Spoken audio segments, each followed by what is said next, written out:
So are you telling me you disagree with him? Could I have 20 seconds just to say? I just want you to answer the question. You're not answering the question. I served here, Congressman, and there's the respect to the witnesses to just be able to speak. Yeah, there is, and there should be respect, and that respect from the witness should be to answer the question. Our counties and jurisdictions can do whatever they deem necessary. They have to. Do you agree with your Attorney General? Wow, that right there was pure political karma. Sanctuary politicians invited millions of illegal aliens in, rolled out the welcome mat, and now they're shocked that their systems are collapsing. Representative Andy Biggs didn't yell, didn't posture.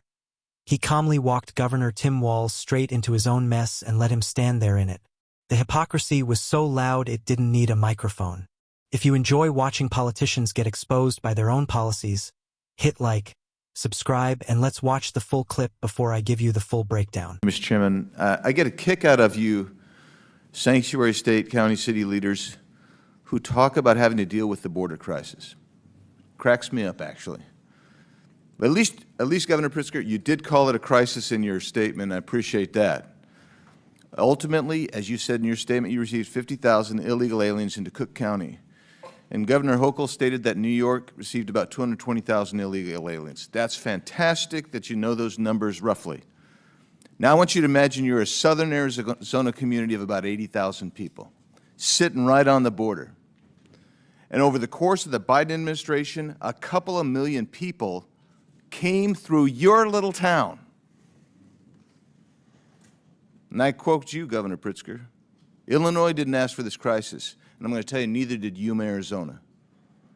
Its lone hospital, only hospital, couldn't handle the influx, nor could its single food bank, its law enforcement, its schools, and other services and infrastructure. That was a failure, you're correct, on the part of the federal government under Joe Biden.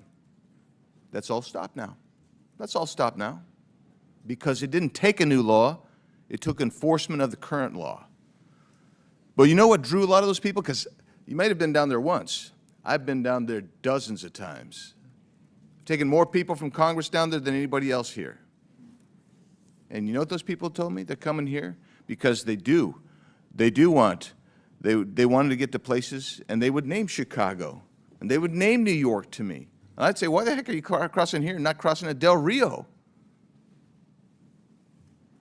Because you guys offered sanctuary policies. They believed that they would be protected in your jurisdictions. And now that these millions of illegal aliens are here, permitted to get here by the Democrats and the Biden administration, your jurisdictions actually hinder the enforcement of immigration laws because of the sanctuary policies you've adopted. And then you have the temerity to complain about the influx of illegal aliens that strain your social services. Well, you did that. That's not even an unintended consequence. That's what it is. So I'll ask you, Governor Walz, do you agree with your Attorney General's opinion stating that it's not lawful for Minnesota counties to hold people for immigration authorities, even if there is an immigration warrant? Do you agree with his statement? That's his statement. It's not yours. I just want to know if you agree with him. Yeah. Well, I know you know this, Congressman, that all 87 Minnesota counties follow federal law. I don't know that. I just want to know. I don't know that. Why would I know that? I'm just going by your Attorney General. I haven't got He says not to do it. Do you agree with the Attorney General? That's all I'm asking. The Attorney General is elected independently in Minnesota. Nothing in his opinion allows it. In Minnesota, so are you telling me you disagree with him? Could I have 20 seconds just to say? I just want you to answer the question. You're not answering the question. I served here, Congressman, and there's the respect to the witnesses to just be able to speak. Yeah, there is, and there should be respect, and that respect from the witness should be to answer the question. Our counties and jurisdictions can do whatever they deem necessary. They have to. Do you agree with your Attorney General? Apparently, we don't know, because you're not going to answer. You're going to be oblique about it. So that's unfair characterization. I'm trying to answer. I'm not the Attorney General of Minnesota. Do you agree with his memo? And you're killing time because you're filibustering. Do you agree with his memo?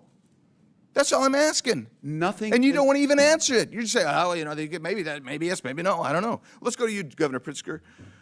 A lawsuit was filed against you in the state of Illinois, and you responded. Your response to the claim is that Illinois has a, quote, constitutionally protected choice not to assist federal authorities with deportation, close quote.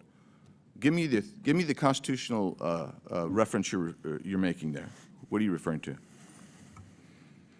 Congressman, I don't know the lawsuit that you're referring to, and I don't know that I was the respondent in that lawsuit. I can say that This is from the response filed on your behalf. So you didn't read the response? Well, let me then ask you, if that is the response officially of you, how is that consistent with Arizona versus U.S.? It's not. How is it consistent with 8 U.S.C. 287 D3? It's not. Let's just cover it in the last 18 seconds. When you guys say you say we do give these people the information only on a criminal warrant. Is there any distinction in 8 U.S.C. 1373A, 1324, 1324C that says, yeah, you don't have to give information, you don't have to provide the body, you don't have to respond to the ICE detainer? Is there anything in there that says there's a distinction between the criminal law, the criminal warrant, the criminal detainer, and a civil warrant, civil detainer? Is there anything in there? The answer is no. I'll answer for you. You do violate the law. You are sanctuary cities. And every one of you sitting there, if you don't know that by now, you should know it walking out of here, that you are actually committing a federal crime every time someone does that, because you don't have the authority under federal law or under the Constitution to negate even a civil warrant for someone who's violated a federal offense when you get a detainer notice. Yield back. Now that you've seen the full exchange, let's be honest. Andy Biggs absolutely dismantled the narrative. This wasn't some partisan rant. This was accountability, and Democrats hate that. Walz and other sanctuary state leaders have spent years advertising themselves as safe havens, openly discouraging cooperation with immigration enforcement and mocking border state concerns. Then the bill comes due, and suddenly it's, why is this happening to us? Biggs hit the core truth they never want to admit. This crisis wasn't accidental. This wasn't some unforeseeable consequence. It was the entire point. When you advertise sanctuary policies, when you signal that immigration laws won't be enforced, people respond to incentives. That's not controversial, it's reality. Migrants weren't guessing where to go. They were naming Chicago. They were naming New York. They were naming sanctuary cities because Democrats told them, come here, we've got you covered. And when Biggs asked a simple yes or no question, do you agree that Minnesota counties shouldn't hold illegal immigrants even with an immigration warrant? Walz did what Democrats always do when cornered. He dodged. He pivoted. He hid behind vague statements about following federal law, without answering the question directly, because answering honestly would expose the whole game. The contrast couldn't be clearer. Border communities like Yuma, Arizona didn't ask for millions of crossings. They didn't vote for open border policies. Yet their hospitals, schools, food banks, and law enforcement were crushed under the weight of decisions made by politicians hundreds of miles away.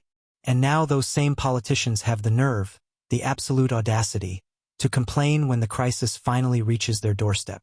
Biggs didn't just call out the hypocrisy, he documented it. Calm, precise, and devastating. No theatrics, no shouting. Just facts, lived reality, and the uncomfortable truth Democrats desperately want buried. This exchange proves one thing beyond any doubt. Sanctuary policies don't solve problems. They export them until the people who created them can't escape the consequences anymore.